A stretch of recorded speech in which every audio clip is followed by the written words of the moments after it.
सन 1968 झारखंड और बंगाल की सीमा के पास बसे एक छोटे से गांव बरहाट में लोग रात होते ही अपने दरवाजे बंद कर लेते थे, क्योंकि गांव के बीचों बीच एक पुराना कुआं था, काली कुआं। लोग कहते थे उस कुएं के अंदर सिर्फ पानी नहीं बल्कि चीखें दफन थीं। हर अमावस्या की रात उस कुएं से किसी औरत के रोने की आवाज आती थी, और जिसने भी उस आवाज का पीछा किया वो कभी वापस नहीं लौटा।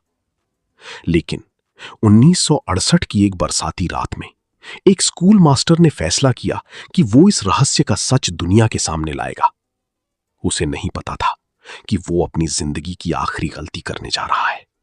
बरहाट गांव कभी बहुत खुशहाल हुआ करता था। खेत लहलहाते थे, लोग रात में चौपाल लगाते थे और बच्चे देर रात तक खेलते थे। लेकिन गांव के किनारे बना वो पुराना कुआं सब कुछ बदलने वाला था। कहा जाता है कि अंग्रेजों के समय उस जगह पर एक हवेली थी।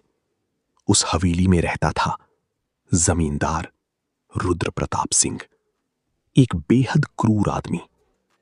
वो गांव वालों से जबरन टैक्स वसूलता और विरोध करने वालों को गायब कर देता। लेकिन उसकी सबसे बड़ी क्रूरता उसकी पत्नी माधवी के साथ हुई। माधवी बहुत दयालु थी। वो चोरी छिपे गांव वालों की मदद करती थी। जब रुद्र प्रताप को यह बात पता चली तो उसने गुस्से में माधवी को उसी कुएं में जिंदा फेंक दिया। कहते हैं माधवी मरते वक्त चीखी थी, एक दिन ये कुआं तुम्हारी पूरी पीढ़ी को निगल जाएगा। उस रात के बाद हवेली में अजीब घटनाएं शुरू हो गईं। रात में पायल की आवाजें, दीवारों से खून बहना और खाली कमरों में औरत के रोने की आवाज। कुछ ही महीनों में रुद्र प्रताप और उसका पूरा परिवार रहस्यमयी तरीके से मर गया। हवेली खंडहर बन गई, लेकिन कुआं आज भी वहीं था। 1968 गांव में नए स्कूल मास्टर आए। नाम था अरविंद मिश्रा। अरविंद पढ़े लिखे आदमी थे। उन्हें भूत प्रेत जैसी बातों पर विश्वास नहीं था। गांव वालों ने उन्हें चेतावनी दी, मास्टर जी, अमावस्या की रात उस कुएं के पास मत जाइएगा। लेकिन अरविंद हंस पड़े। उन्हें लगा यह सब अंधविश्वास है। फिर आई अमावस्या की रात। आसमान में काले बादल थे। हवा अजीब तरह से चीख रही थी।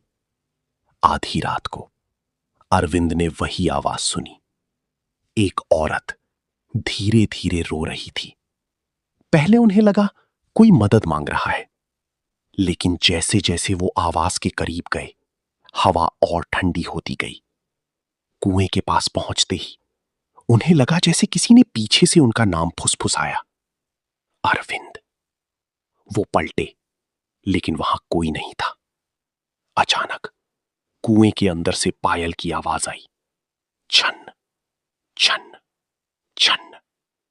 अरविंद ने कांपते हाथों से कुएं में झांका और फिर उनकी सांस रुक गई। कुएं के अंदर एक औरत खड़ी थी। सफेद साड़ी, लंबे काले बाल और पूरी आंखें काली। वो धीरे धीरे मुस्कुरा रही थी।